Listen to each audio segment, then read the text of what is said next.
Hey everyone, welcome back to the channel.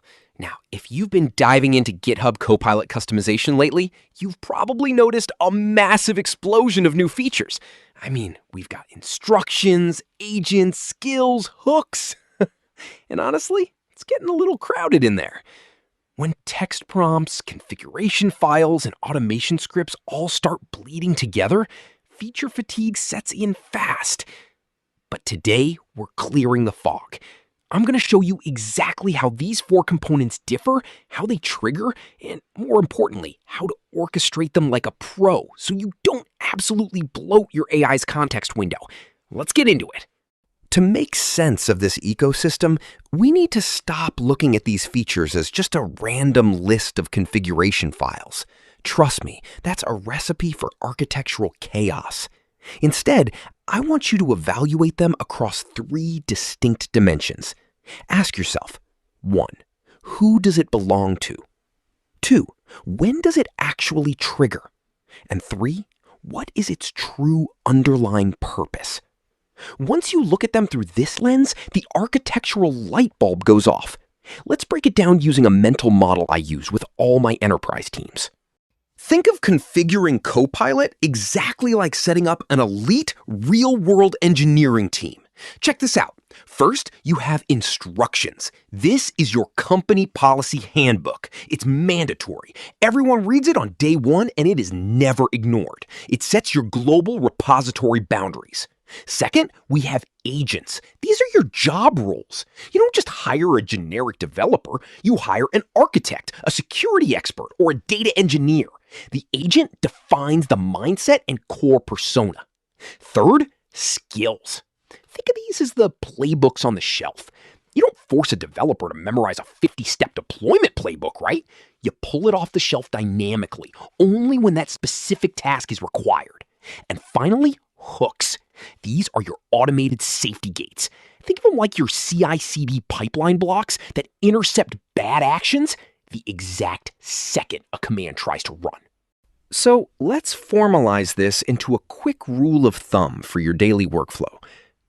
If you want to change the overall personality or specialized domain role of the AI across many tasks, you use an agent by @mentioning it in the chat. If you have a highly specific, repeatable, step-by-step workflow that requires boilerplate files or local scripts, you package it as a skill and trigger it with a / command. Boom! Your permanent memory stays completely clean. All right, let's see how this actually works in practice. Imagine you're building an automated test suite.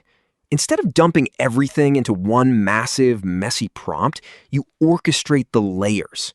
Watch this. Your Copilot instructions.md file enforces a strict repo-level rule.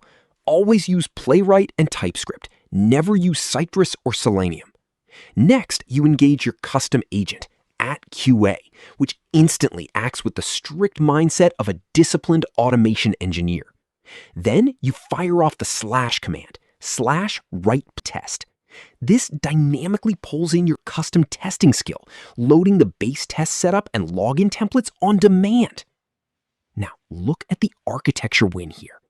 Because the skill is kept completely separate, your QA agent doesn't have to carry 200 lines of template boilerplate in its active memory for every single chat message. It keeps your context window incredibly lean and highly efficient. That is how you scale AI tooling. Now, let's look at a high-stakes scenario, running database migrations. You might consult a specialized @DB expert agent to help you write clean schema changes. But let's be real, agents are LLMs, and LLMs can make mistakes. You absolutely cannot risk a hallucinated command dropping a production table. This is where hooks save your life. You configure a pre-tool use hook triggered via a local bash script. The moment the agent attempts to execute a destructive command like drop table users, the hook intercepts the system interaction before it ever hits the database. It throws up a mandatory confirmation prompt. Are you sure you want to allow Copilot to delete data? The agent guides the logic, but the hook acts as your ultimate automated fallback security guard. Total peace of mind. By combining these 4 layers elegantly, instructions for policies, agents for specific roles, skills for on-demand playbooks, and hooks for automated safety gates, you get absolute control over your AI pair programmer without drowning in configuration chaos. So, which of these features are you planning to implement in your current project first?